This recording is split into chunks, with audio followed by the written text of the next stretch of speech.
that, it started to go back again. This is why I'm saying, like, maybe everything happens for a reason. But it was almost like as soon as I deeply felt to the point of like almost getting like pretty scary of like that helplessness, it was like my body was like, yep, cool. You found that part of your psyche. You don't need to feel that as much anymore. And things changed. And it started going back up a little bit. And I posted this too right after I went to Switzerland with my dad, first week of September. I talked to him a lot about this like helplessness feeling, or hopelessness and helplessness feeling. And he was like, dude, there's a lot of things you could do to like change that, and you have a lot of things to look forward to. And we talked about this concept of like, if you're in a bad place and you're not changing anything, like you're not doing anything different, then how do you expect your mental to change? And so I changed a couple of different things. And two of these things I think are the ultimate key to being happy. And so I want to talk about that first, and then let's go into like questions and shit like that. But first thing is what I posted about last night on my Instagram story, on like my main Instagram. It was about being busy. Having things to do. Being busy is actually like the God's gift to this world. I find, and you know, caveat, like there's plenty of reasons why you should be relaxed and whatever, but I'm talking my experience. My experience is every time that I have too much time to think, I find problems in my life. And every time that I'm so busy where I can't think, I'm the happiest. And it was funny when I posted that, like 4 or 5 of my friends that were also creators were also like, dude, that's exactly how I feel. I don't think humans are meant to be relaxed super often. I don't think we're meant to live in comfort forever. And if you have too much comfort and too much time on your hands, your brain figures out problems. They like finds problems for you to solve. And that's hard because it's kind of counterintuitive. Wouldn't you want to be comfortable? Wouldn't you want to have everything? Like, imagine, you know, I don't know, like a billionaire who doesn't have to do anything ever again. Why do they continue to work? Why do they continue to do things all the time? Why don't they just sit on a beach and, you know, drink mimosas every single day? For the exact same reason. Like, we're all human. Like, no matter what position people are in life, like, we're all human. So if we have too much time, too much freedom, it's actually a bad thing. So anyway, what I changed then with 2 things. So in middle of August, when I hit this like rock bottom, I was like, okay, for the next 30 days, no matter what, I am going to, 1, work out, which I've talked about this endlessly, but I think it's fucking fantastic. I think that I have at least 1 social interaction every single day, whether that be reaching out to a friend and hanging out with them, whether that be like calling my parents, whether that be going to an event, even like hanging out with Colby and saying, hey, yo, let's do XYZ together, whether that was going on a date, whether or not that was throwing a party at my house. And I did. It was hard. But even like on random Monday nights when there was like nothing to do and I was like, shit, I don't know how to get my like social interaction for today, I would just call up a friend that I haven't talked to in a while, even like random friends. And this was weird, and this is really outside my comfort zone, but holy fuck, it changed my life. Like, super weird to get started with this, but everyone appreciates when you reach out to them and like say like, what's up? Like, a lot of people I hadn't talked to in like 6 or 7 months. I just gave them a call and was like, yo, what's up? I don't want to like catch up. Like, we're not going to like hang out or anything, but like, yo, like, well, you know, how are things? Talk me through shit, whatever. And it just like makes you feel good. So between social and physical health, I guess, whatever, but both of them could be like healthy things. That got me super busy, and that got me to forget a lot about the sadness. And then also, like, a huge part of this was going to Switzerland with my dad. I think that was, like, super, super good. I think travel is great, but it's harder to do. But I think something that's, like, universal, everyone can kind of do, is social interaction or physical health. Like, if you are not working out That's fine. Not everyone has to work out, but like anything, go for a walk. Do something even 30 minutes a day. Like I started running or training for a marathon, and I actually don't recommend you training for a marathon. It's like fucking intense. And I'm like injured right now and it's kind of ass. But what I would say, even better than trying to do something big like a marathon or climbing Mount Everest or some crazy shit, I would say like go on a fucking walk. Do something for 15, 30 minutes a day, and you will literally change your life. I swear to God.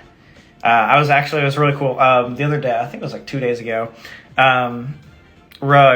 FaZe Rug, you guys like see all the videos with him. He's awesome. One of my best friends ever. I think he's genuinely one of the nicest humans out there.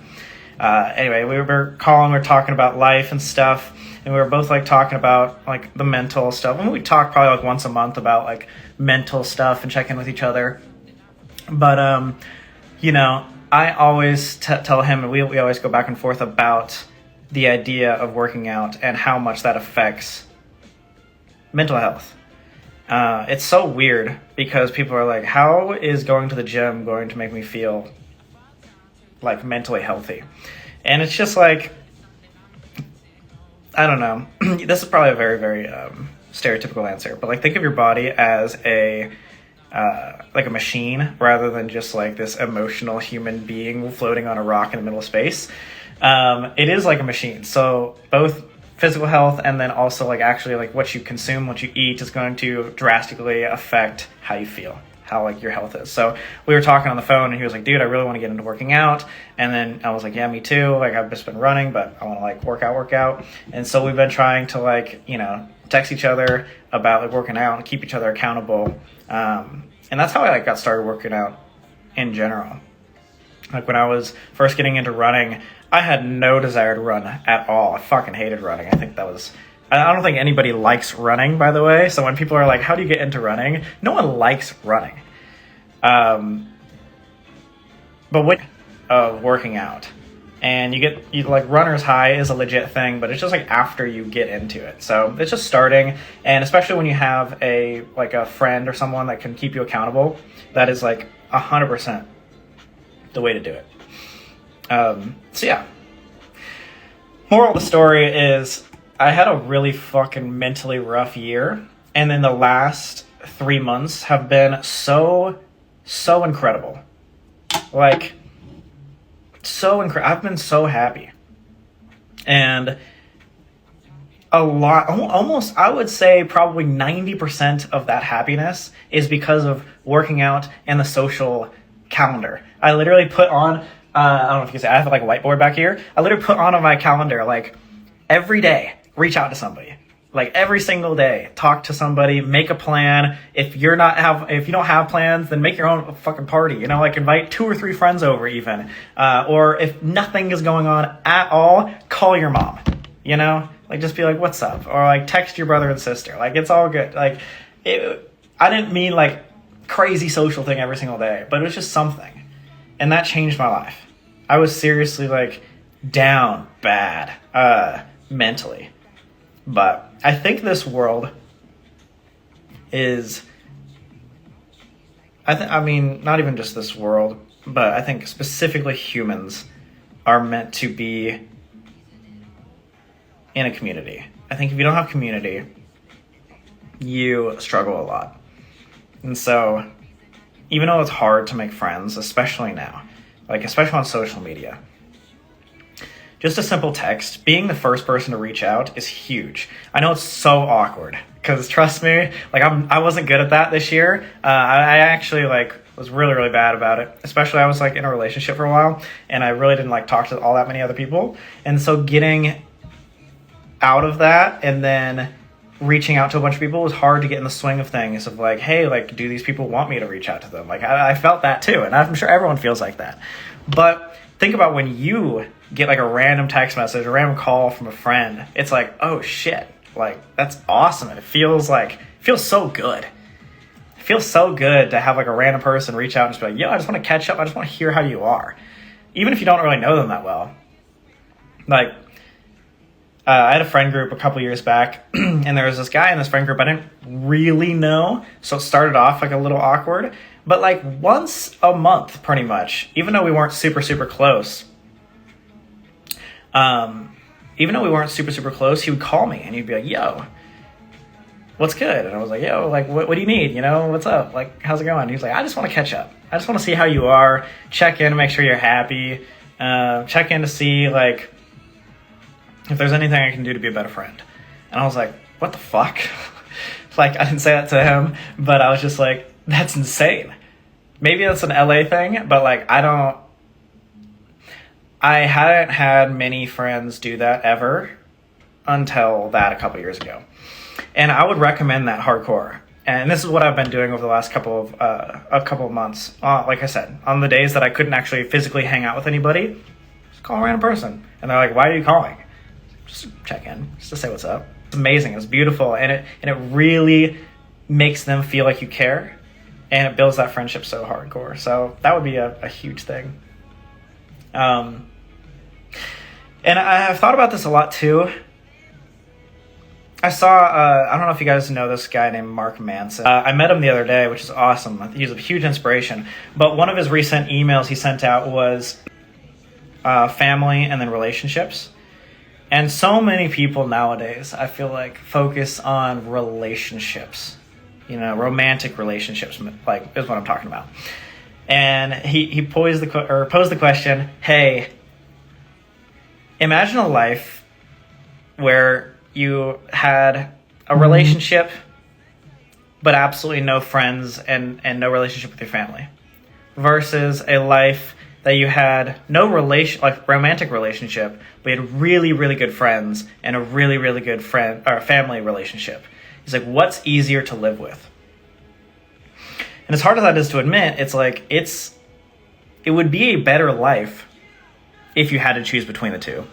It would be a better life if you had really good friends for the rest of your life and family relationships than if you just had one like romantic partner.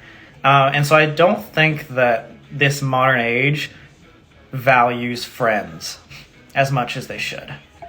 And I've had to learn that too, because like I think, and this is like I don't know if I've talked about this much online, but I'm very much like a romantic person. Like I'm like, since I was a kid, I was kind of like relationship-y obsessed. Since I was in 8th grade, I don't think I went a single year without being in a relationship. So, recently, as I've gotten older, I'm realizing how hard that had been on my friendships and like focusing so much on relationships as opposed to my friendships. And so I would advise, especially people that are younger, as you get older, it's so difficult. Seriously, it is so difficult to keep friendships, especially nowadays. So I would say, like, while you have like friends, especially when you're in school or when you have your first job or something like that, hold on to those friendships and those people that you have that you feel like are best friends when you graduate high school or college or something like that. Those are the ones that really stick with you. And if you can have those, that is beautiful. There's a select few friends that I have like before, before all the social media stuff. Like, you guys know Nate. He was part of like the movie this year, and our buddy Alex Lorai, we call him the Lorax. Like, they're fucking awesome. I've been friends with them as long as I've been friends with Colby. And that relationship, both of those relationships are kind of difficult to sustain because, they have their own lives. They live in different states. But we always try to call each other. We always try to do a yearly trip. We start like inviting like Nate when he can, like on like these like videos and stuff. So we try to make the effort, and that effort has always been worth it. So, yeah. I don't know. But there's talking about community. There was this one thing.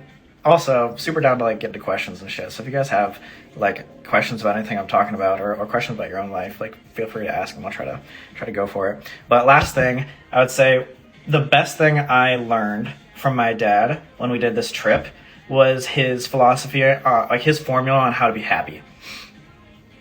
And a lot of that comes down to what he calls ICP, and it stands for identity, community, and purpose. Identity, community, and purpose. So we talked about community. I think humans are community-driven creatures. I think we need people. I think shared experience. Shared experience is both the happiest experience and where all comedy comes together, where all movies come together. It is the point of life, shared experience. And you share experience with the people that you love. It's your community. So definitely community.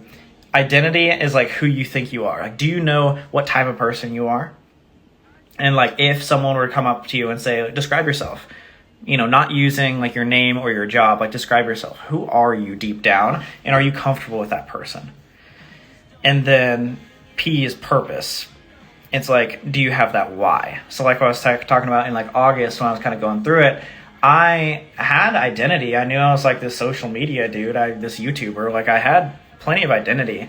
I didn't have a good community. Like I said, I lost a lot of friends this year. And then my purpose, I had no purpose. For some reason, I just couldn't muster up, like, I don't know. I couldn't muster up what the fuck, like, I was going to do. And so trying to be able to equalize, like, your identity, community, and purpose, like, makes you happy a lot, now that I think about it. So, shout out this dude, Dr. K. If you look up Dr. K on YouTube, he goes by the channel name Healthy Gamers GG for some reason. I think he's like a gaming dude, but he's also like a therapist or a psychiatrist or something. He gives a lot of really, really good advice. Is therapy scary? Yeah, for sure, because there's a stigma around it. But in therapy, nah, it's not scary. It's like your personal conversation with people. But it's scary because people would like judge about doing therapy. But what's cool about like social media and like influencer people is I feel like it's becoming way more mainstream to do like therapy stuff. So I would go for it. Maddie's like, therapy is worth a chat. Fucking go for it. Any advice on working on social anxiety? Shroom34. I used to have a crazy social anxiety. For example, when I was in like middle school and part of high school, I would like cry if I had to talk to somebody. Like if the teacher called me out in class and like made me speak, I like literally would have tears in my eyes. It was like that bad. And I'm not an expert in this, but the way that I overcame social anxiety was exposure therapy. Just doing it a lot. And doing it a lot with people that you trust. So like for me, I had Colby, but like if you have a group or like even like a club that you go to, or like a team organization thing go to, like exposure therapy, just be in social settings often. Because if you're always there and if you're always like, in social settings, it becomes a little less scary each time. I used to go a little crazy about it, and my way of doing exposure therapy was Colby and I would go to like the mall, and he would dare me. He'd be like, okay, you have 5 seconds to go up to that person and say hi. Just say hi. You don't need to say anything. You don't need to start a conversation. Just say hi.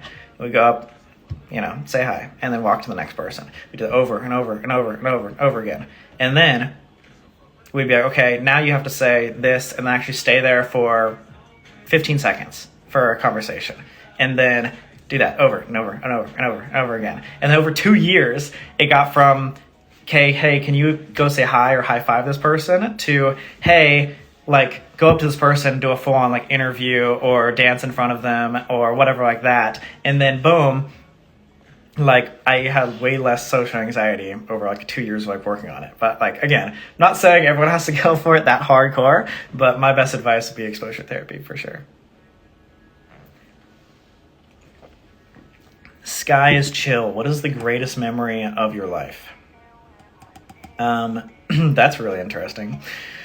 I was thinking about this today at the gym, And I've done a lot of like really interesting things, and I'm super, super blessed because I've been able to do that. But still, when I think about best moments of my life, it is all top 10 moments of my life are working together with people that I love on a goal that I believe is valuable to me. And then the best ones are when I succeed about that. So my final run in high school was like 7-minute mile-ish, 6.5-minute mile-ish.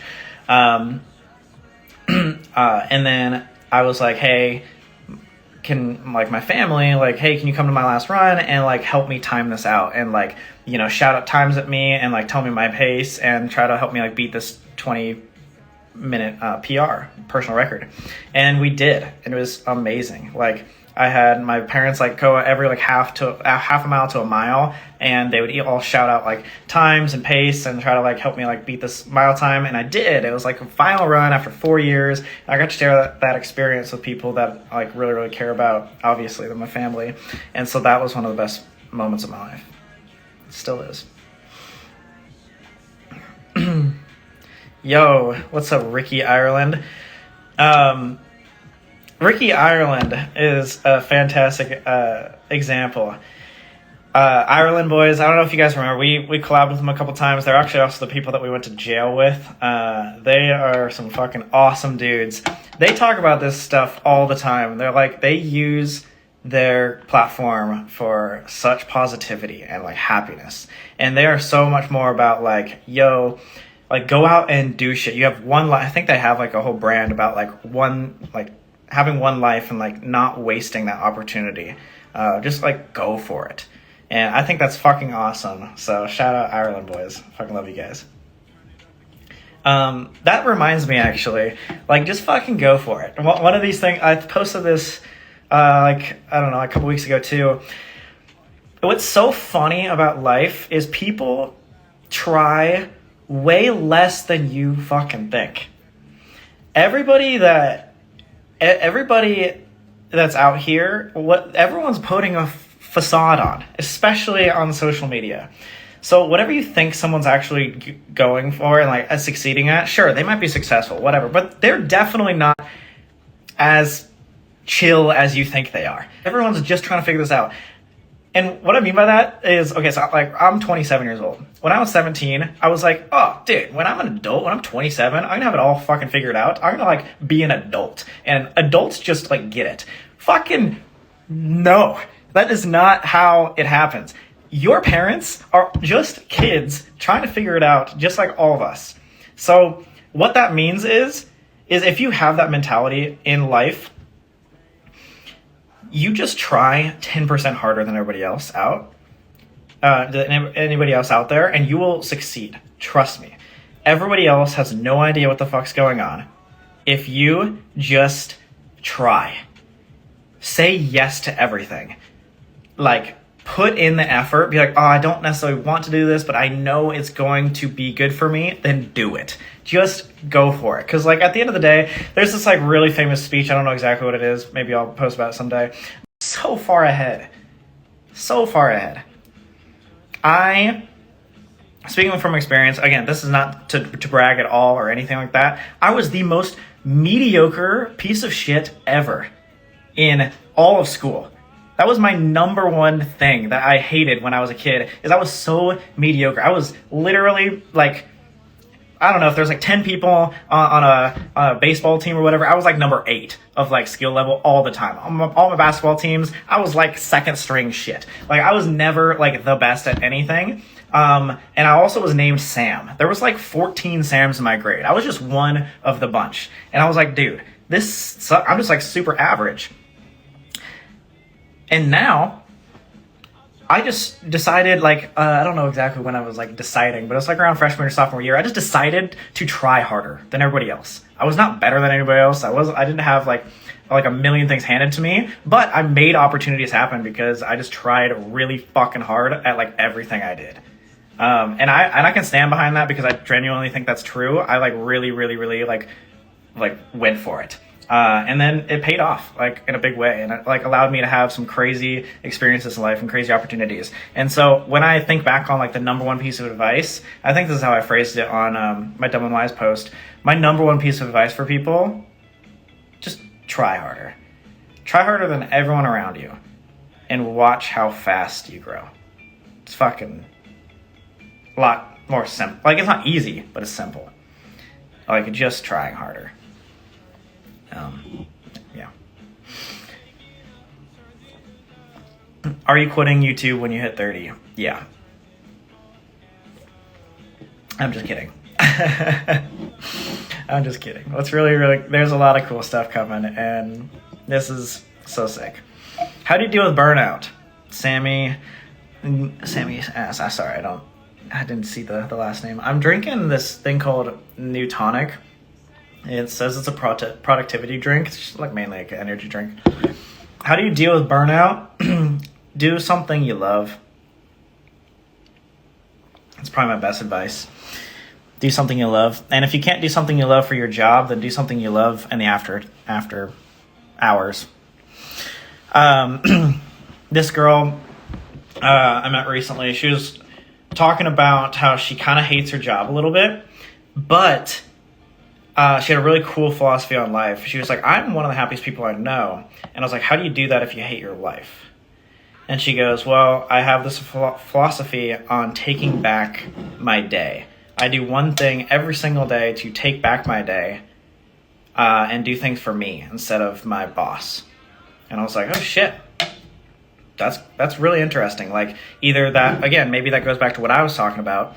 Like, if that's something you want to do, like physically, like a sport or working out, or if that's getting together with friends, some social thing or whatever like that, it's interesting. And I think burnout comes when you feel like you're trapped and you can't do the things that you want to do. So that would be my biggest advice. Try to figure out one thing you can do for yourself all the time.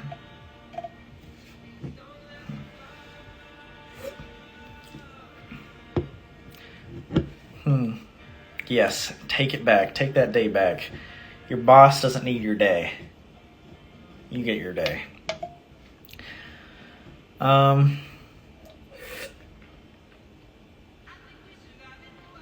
You should write a book.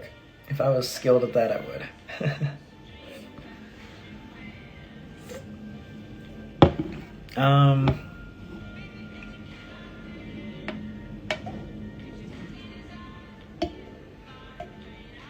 What other things? Music recommendations. I should update my Spotify playlist. I feel like I have a lot of really interesting suggestions. Any advice for a 20-year-old? 444 Becca. Advice for a 20-year-old. Anybody in your 20s, here's my advice. Again, I'm still in my 20s, so maybe this is bad advice. Don't take it from me. But if I had advice, there's this one really, really famous... the dude's famous, but his name's Theo Vaughn, but he has a famous podcast quote where he goes, what advice would I tell my younger self? And I think it's really, really cool. And he goes, I would tell my younger self to ask her out. Make sure in any scenario you ask her out. Beautiful. Who's the number one person I go to in life? My dad. He is a very, very intelligent man.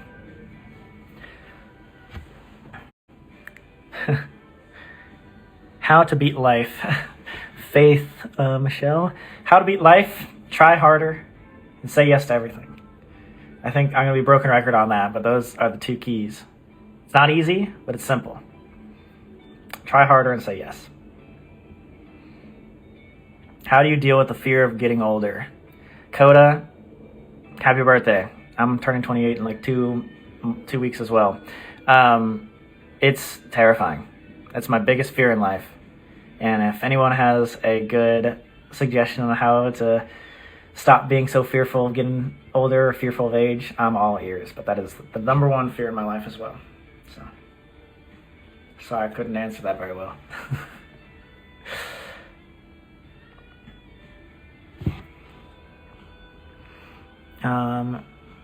Explore Jasmine. What advice would you give to a 14-year-old?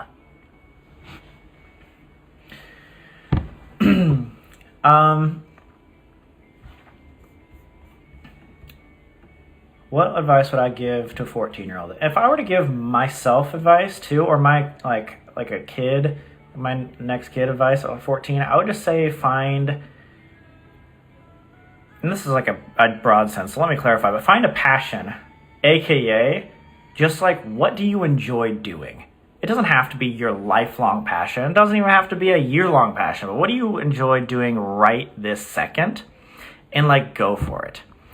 If that is doing something crazy like, I don't know, being part of a softball team or playing the piano or basket weaving or fucking cross country, or is it really good at being really good at school or making friends or video games, whatever the fuck it is, whatever makes you excited to live the next day, go for it. Because I say this because, and this is something that my dad told me too,